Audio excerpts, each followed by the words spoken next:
You are now tuned into Flipping the Birds, a Philly Sports Network podcast. What's going on, Eagles fans? Welcome one, welcome all to another episode of Flipping the Birds. An interception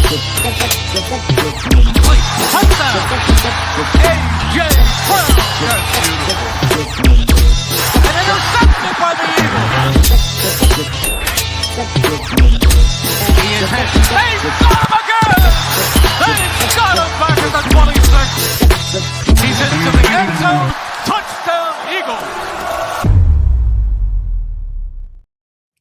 What's going on, Eagles fans? Welcome all to another episode of Flipping the Birds. I'm Brian Cameron alongside Corey Neidl, David Neese. And how are you gentlemen feeling? Doing well. Thawing out from the snowstorm. Apparently, there's another one possibly hitting us this weekend. You should fly south, get a little color on you, man. Look what it's done to me. I would move to the Sunshine State in a heartbeat, man. I lived in Daytona for a year, and I loved every single second of it. Yeah, it's been an incredible move. But I'm not gonna lie, Where are you in Florida again? I'm in Orlando. Oh, okay. Yeah. Where David lives, I goes to Disney every week. Did you see the ticket prices to Disney? Yeah, but fun fact, because my wife's a huge Disney fan, and I have other friends that have kids now. If you, especially because you're a Florida resident now, if you pay for the season passes, I've been told it pays for itself after only like 3 times. So might be something to look into. Like if you were to pay for the season passes after you go a 3rd time, pretty much every trip after that, it's already like you're going in for free at that point. Okay, so I get what you're saying. All right, should you have said that on live, or is it like a cheat code? Like, is Disney gonna come? Okay, I think Disney makes enough money a day where if I'm sharing some knowledge of a little mathematics. I mean, that was a couple of years ago. The prices have probably skyrocketed, but I would definitely look into it. Well, speaking of money, the Eagles have a lot of key pending free agents this offseason, and it's very interesting because this team they have a lot of money tied to the offense, not a lot of money tied to the defense, but it's my philosophy was that you put so much money on the offense, you draft on the defense, at some point it was going to revolve all over again, and you got to draft for the offense, put the money on defense, and I feel like we're at that pinnacle now where the money's got to start allocating to the defensive side. You have Jordan Davis, who I think is going to be free agent after this season, the upcoming season. Jalen Carter is getting into his 5th-year option. Nolan Smith, and now you have guys like Reed Blankenship. You have Jaelan Phillips. You have Adoree Jackson. Nakobe Dean, which I know David has become a huge fan of because how impactful he was with this year's defense. Who on this list do you guys feel like is a must stay at this point for the Eagles defense to continue their ascension in the ranks in the NFL? David, you want to go first? Sure. If I had to pick one, it's Jaelan Phillips. Oh, I think he turned around the whole defense when he got here. You know, the sack totals might not have popped, but like I said, the pressure rates and the run defense improved immensely. They used a 3rd-round talent on him.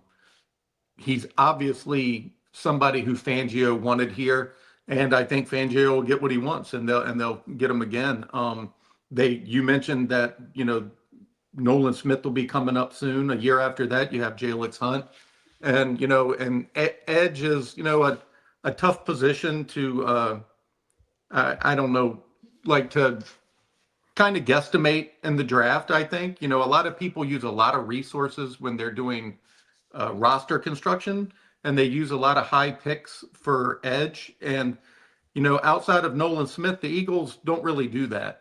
And I think that they could probably find, some hits in the 3rd, 4th round. And that's what Fangio's always done too. It's kind of a philosophy that I think is shared between Howie and Fangio. So when you have one that's working as well as Phillips did, and is integral to the defense of Fangio and the style he wants to play.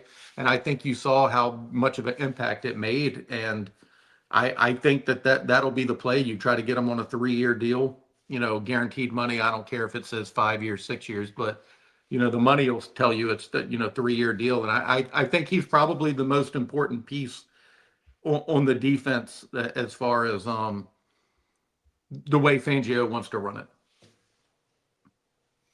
How about you, Corey?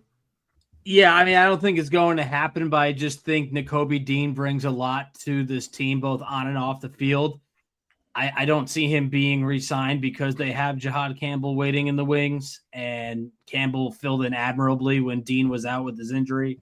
But when Dean came back, the physicality just was amplified, and it was noticeable. I remember going through that Vikings-Eagles tape and watching him blow up a couple of runs. And I mean, this dude is a heat-seeking missile. He's fast, he's tenacious, he's physical, and he brings that edge that the defense was missing. And when Dean returned, that's when the Eagles kind of flipped the script defensively, because for a little while, the defense was struggling a little bit. They didn't seem to have everything going. And when he came back, it really seemed like he was a piece of the puzzle that was missing. Now, I don't know if they do bring him back. Like I said, I think that he's going to be playing elsewhere, but I think a lot of people don't realize the leadership he also brings, especially to the younger guys in that locker room on the defensive side, especially for the Georgia guys.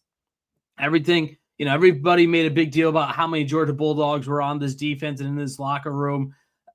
Dean is their guy. He is their keystone. And, Jordan Davis has taken a huge leap in terms of possibly being a new leader on this team, which is awesome to see. But the more quiet one, the other person, the other player that most of us reporters go to in the locker room on the defensive side is Nakobe Dean. So I think he's very important. But again, I don't see him coming back. Yeah, I agree with all that. I think his market will dictate if he comes back. I do think they want him back despite Jahad Campbell. And I think you saw that. They played him over Jahad Campbell all season. It's got to be for the right money. Right, yeah. And if teams are worried about his injury history, et cetera, maybe his market's not as big. I put it at like 50-50 because you hit the nail on the head. He is the undisputed leader of the Philly Dogs. And you see it in the locker room. Everybody gravitates towards him that was formerly of those Georgia players. He's definitely, the leader there. But again, it'll just come down to money. Is there a world where you guys can see, and because this has been I want to say a rumor, this has been a thought on social media when it comes to Nakobe Dean, is the departure of Christian Parker to the Dallas Cowboys as their new defensive coordinator, which was an absolute robbery, if you ask me. Could you see Nakobe Dean follow him to Dallas? Or at one point, a lot of the Georgia guys were like, money is money. Like, we don't care. Like, we want to kind of stick around with each other kind of thing. Or do you see Dean taking a pay cut to stay with his brotherhood that he's built here? Like you both said, when he hit the field after recovering from his injury, he was the Captain America of the Eagles Avengers. Like, the guy was a leader. He was everywhere that he needed to be. When they lost him, you felt the impact of it. Jahad Campbell, in my opinion, is a stud. He could definitely fill in the role. He's a more feels like he's a mix of Zach Bone and Nakobe Dean in one. I don't know. It's one of those things. It's really hard to see happening. But do you guys feel like he'll take the pay cut to stay, or do you feel like maybe hey, there's a pathway now to him going to a NFC East rival? I think David mentioned it. It depends on what the market looks like for him. If he's not getting the offers that he and his agent were expecting, and the injury concerns are a concern for other teams, then he may go back to the Eagles and say, hey, I'll take a hometown discount because I want to be here. But again, I think all these players at the end of the day, they want two things. They want to win and they want to make as much money as possible because they're putting their bodies on the line every single Sunday. So I wouldn't be mad if Nakobe Dean goes to the Cowboys, because if the Cowboys offer him the most money, everybody and their mother would take the most money. I mean, I know that Eagles fans are through and through, and how could he go to the rivals, the Dallas Cowboys or the New York Giants? Because at the end of the day, it's a business, and at the end of the day, you have to look out for yourself. And if you turn down a boatload of money just to be true to the Eagles, well, hey, more power to you, but you can't get mad for the guys that decide to go elsewhere.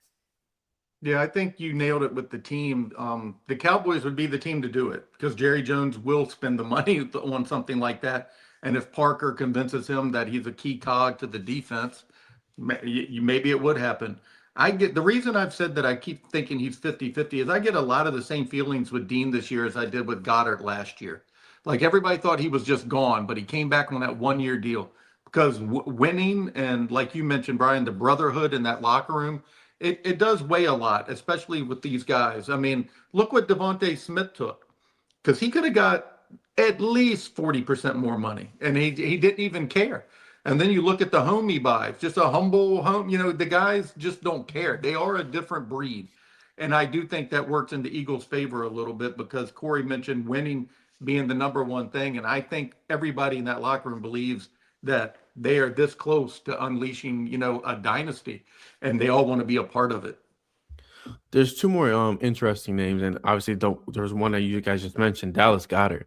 I get, tight ends don't really make a ton of money in Philadelphia, I feel like. I mean, Zach Ertz got paid, but didn't get paid. We had Brent Selleck here, but Dallas Goddard was a key contributor to this offense. I mean, he led them in touchdowns, receiving wise, and it seemed like he was Jalen Hurts' favorite target this season, which is odd to say with a team that has AJ Brown and has Devontae Smith, and the amount of times that they pass behind the sticks to Saquon Barkley. Dallas Goedert was that guy for them. Could you see Philadelphia, valuing him enough to pay him what he's worth and keeping him around? I mean, I do. I wrote about this right after the season. I had Dallas Goedert as a lean stay with the Eagles. You look at the free agent class for the tight ends this offseason, it's not great. Travis Kelce possibly retiring. David Njoku, who I feel like the Eagles have been kind of linked to throughout the years. He's a free agent. He made $13.6 million, a year and a half younger than Dallas Goedert, a big physical specimen. I think he could actually probably be very good in this offense for the Eagles. You got Dallas Goedert, Taysom Hill. Don't think that's going to work. Tyler Higbee of the Rams. He's had a nice year, but he's 33. Kyle Pitts. I know people are talking about, maybe Pitts comes to the Philadelphia Eagles, but there's not a lot of front end tight ends that are free agents. If you go down this list, I mean, after Pitts, you're looking at Zach Ertz, Austin Hooper, Foster Moreau, Adam Troutman, Tyler Conklin. I mean, these are guys that are just kind of tight end twos, maybe even threes, depending on the roster. So I do think that the Eagles will look to give Dallas Goedert maybe a decent contract, maybe not crazy money. He won't be the highest paid tight end, but it's hard to argue with the production. He was arguably their best offensive player this year. He set the franchise record for most receiving touchdowns by a tight end. He became the first tight end in franchise history to have a rushing and a receiving touchdown in a playoff game. He was an absolute weapon in the red zone. So I think he did what he had to do. He proved himself on a 1-year deal. When David mentioned all summer long, it seemed like he was pretty much kicked to the curb and he was going to have to find a new team to play with. And he comes in, he dominates, he does really well. And now he put himself in a really good position. And if you saw him speak after the loss, he was very emotional. He was probably one of the more emotional players that the media interviewed. And I think it's clear that he wants to be a Philadelphia Eagle probably for the remainder of his career. Yeah, I agree with all that. I think the big roadblock for him is Patullo's not going to be the offensive coordinator anymore, and the next coordinator just isn't going to value how well he ran those hitch routes. No, I'm kidding. But the one thing Patullo was good at was red zone offense. He led the league in this all season long. From the jump, they were elite in the red zone, and the beneficiary of that was Dallas Goedert. And he, like Corey mentioned, I think he had 11 touchdowns on the season. And it was his most productive season as a scorer. And I think he may have priced himself out. If there's a team, again, this sounds like a broken record, but there's a team that's going to give him a 3 or 4 year deal and $50 million, he's gone. The Eagles are not matching that for a tight end. I just don't see any way they do it. If he wants to do a smaller deal like he's done in the past, $10, $12 million range, sure, they'll take you. But If I had to bet, I would bet that they'll try to go younger there. Corey mentioned all of the illustrious names that are available, which are not great. Kyle Pitts is the guy, and if it's not Kyle Pitts, then the Eagles have to pivot to do something they normally don't do, which is forcing their hand to draft a position out of need for the current season. They're normally looking a year or two down the road, and that's not the case for this. And for a team in a window to win Super Bowls, like we keep mentioning, they're going to have a really good player at tight end.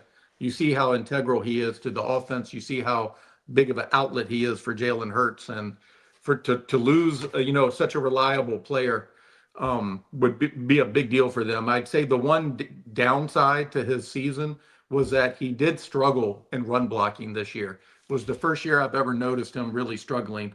That could be just something that just happened along the whole line. I don't really know. I don't know why, the It was assignments contagious just, on the offensive line. yeah, I mean, sometimes it is. And I think that played a big role in Jordan Mailata not playing as well. When you don't have Dickerson beside you just dominating the way he did, it puts more pressure on you and you try to do too much. David, I know you mentioned the draft and you're diving deeper into the draft than I have yet, but are you surprised that they didn't take advantage of what seemed to be a little bit of a healthier tight end class last year with obviously Kyler? I'm sorry? Extremely. Yeah. Yes. Yeah. Like, I mean, going and I just refreshed myself while you were making your point there. I mean, Colson Loveland, Tyler Warren, Mason Taylor, Harold Fannin Jr. I mean, those guys all made impacts for their team this year. Now, Yes. I don't think Tyler Warren was going to be available for the Eagles, but I for sure thought Mason Taylor would be an But option. Fanning would have, and Yep. he had a big connection with Loeffler as well. right. So I just want to get your thought. I was surprised that Yeah, I with was how shocked it as well. was shaping up with maybe not signing Dallas Goedert, they didn't dip their toes into that tight end class. Yeah, I thought they'd do both. I thought they'd try to get the 1-year deal while they had the rookie, and then this year they could have let Goddard go without any repercussions. But that didn't happen. But yeah, I thought Fannin may have been the guy. I liked Mason a lot as well. I didn't ever subscribe to the fact they would try to move up for Loveland or Warren, but the others, yeah, I was very surprised. And again, I mentioned earlier about they're normally drafted a year or two down the road, and they've kind of pigeonholed themselves now because they're either going to have to pay or use high draft capital to correct it. And another player that's possibly departing, and I think it's more of this one's going to really hit home for the Eagles defense is Reed Blankenship. We know he's developed a very unique friendship with Cooper DeJean, the exciting whites. They have a podcast together and everything of that sort. But I feel like he's been extremely reliable back there for this defense. And he doesn't seem like the type of player that's going to cost an arm and a leg to retain. Do you guys feel like this is a player that the Eagles move on from and what's it called? My God. And draft a player in his replacement, or do you think this is a guy that sticks around, gives a hometown discount, and the Eagles are good at this safety spot? I think it relies on the market again, similar to Nakobe Dean and even Dallas Goedert. I think the Eagles are only going to spend so much on safety, and I don't think Sidney Brown is in the cards of being a starting safety right now in the NFL. He probably will still be on the roster only because he's kind of a missile that just blows up things on special teams. But yeah, Blankenship was a great story. Undrafted free agent, was at a Middle Tennessee State, I believe it was, and carved a role as a safety. So I do think that he could be back with the Eagles. He became a captain on the defense, a key cog for this backfield on the secondary. And, again, similar to the tight end class, you look at some of the guys available. Kyle Duggar of Pittsburgh is a free agent. Jalen Thompson of Arizona, Andre Sisco of the Jets. Donovan Wilson's a younger guy from Dallas. He's going to be 29. I mean, there's some younger guys out there, but again, how important is it to keep some of these defensive players that know Vic Fangio's scheme and understand his defense? Because that's been the biggest telling point, I think, from covering this team with Vic Fangio is if he doesn't trust you, you are not seeing the field. If you are not grasping what he needs you to grasp, you're not playing. So I do think that maybe the Eagles sign him again. Market's going to dictate everything. I can't imagine Reed Blankenship's going out there and asking for a big bag of money. And as you mentioned, he's got that really close relationship with Cooper DeJean. Maybe he's like, hey, I don't really care about money. I just want to play in a situation I'm comfortable with. Yeah, I think the success almost works against them as a UDFA. I think they believe they could probably plug that in again. You look at needs going into 2026, they need CB2, which is much higher priority. You need tight end 1 and tight end 2. Tight end 1, definitely a higher priority. If Phillips leaves, you're going to need another edge. You need a third wide receiver again because Jaelan's leaving. And in the draft, you're probably taking a tackle, with a day 1 or day 2 pick because of all of the injuries that we mentioned earlier and Lane's eventual retirement.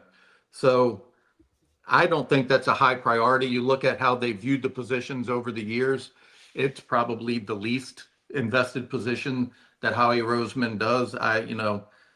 Again, he could be back, but it isn't going to be for a very, very big bank. It'll have to be for a very small deal. No, so we kind of went over Jaelan Phillips, we went over Reed, Dallas, Nakobe. Is there, if you guys had to, if the Eagles gave you guys an option of securing one player from this impending free agent class, who's that one player that you guys feel like they have to, no matter what, at all costs, secure a contract with? That we haven't mentioned? It could be that you guys mentioned or haven't mentioned. I feel like you haven't mentioned. I mean, there's not a ton of options out there.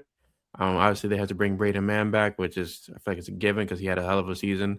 Actually, a hell of a 2 years, it feels like. Outside of him, I mean, you have Brett Toff, Azeez Ojulari, the guy I have so much hope for.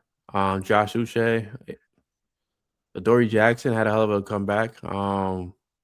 It'd be somebody on the OL that if it's somebody we haven't mentioned, it'd be Fred Johnson, maybe. Oh. I mean, he was an integral part with Lane out. And I think Brett covers multiple positions, and you saw how good he could be after a week of practice at center. For me, it would be Phillips just, overall, because I just think Fangio wanted him, he got him. And I think it'd be a shame to see him go away after, they used the resources that they did to get him. But to give a different name, I think it's one of those two OLs, Brett or Fred Johnson. I think both of them showed their value. The Eagles realized how big of a mistake it was to not have that depth, from the beginning. Again, you can't keep everybody. And at some point, you got to trust a lot of these young guys to develop, especially from Stoutland. But I mentioned earlier, like with Cam Williams and such, they were hurt. They did not get the reps in and the snaps and the practices that you normally do, which is how he's built such a stable of offensive linemen that can come in and do these things. And I think both of those offensive linemen showed a lot of value to the team. And I would be surprised if Stoutland wants to lose both of them. Definitely he wants at least one of them back. Yeah, I mean, I don't think there's anybody else that really stands out other than the ones that David just mentioned. I mean, there's some guys that are in line for an extension, as we talked about. I do think they should get ahead of it and get Moro Ojomo signed. Jalen Hunt, I think, is going to be looking at a nice contract in a couple of years. And, of course, you got Quinyon and Cooper DeJean going in on their third year of their rookie deal. So they're going to be looking for an extension. And Howie Roseman seemingly does it better than anybody, where he kind of sets the market before the market sets itself with these big signings. I mean, he did it with Devontae, he did it with A.J. Brown. The list goes on and on of how he's been able to handle that. So I think that's even maybe more important than some of these other guys, but obviously they have more time to deal with that. Maybe Sam Howell and they trade Tanner McKee. Who knows? That would be I think maybe you just pulled the trigger at this point, right? Like, just get what you can for him. Listen, last year there. Yeah, like get what you can for him now. Luckily you didn't need him for this season or for any long stretch of time. And let's be honest, most NFL teams aren't winning with a backup quarterback. What Nick Foles did was legendary and maybe one in a lifetime thing that we're going to see. I mean, look what happened with the Denver Broncos. If they had Bo Nix, they possibly, if not probably, win that game. Still blows my mind that he finished that game, and then right after the game finishes, broken ankle report. Yeah. But I do agree with that much. To speak on the backup, one of the funniest quotes ever was the offensive coordinator of the Indianapolis Colts was asked if the backup quarterbacks got any reps during the week with Peyton Manning, and he said no, because if 18 goes down, we're screwed anyway, and we don't practice screwed. So, Yep. which is just awesome. So I love that. I know the Eagles don't subscribe to that philosophy because they do value the position. They almost believe it's the second most important position on the team. So they do value it highly. But I tend to agree that I mentioned that Mailata was a unicorn. I think that whole situation with Nick Foles was as well. Mm-hmm. They've had very, very unique situations, and they're in a unique situation because as of this episode, they have not signed a new offensive coordinator, and we're hoping that it's definitely a move that's going to hit well for this offense and for the future of this offense. But yeah, I mean, we appreciate you guys for joining us tonight. Be sure to just tune in next week on Tuesday at 7:30 p.m. We'll be going live to break down the latest in Eagles news. Until then, I'm Brian Cameron, a very cold Corey Naito, a semi-cold David Neese, and we're flipping the birds.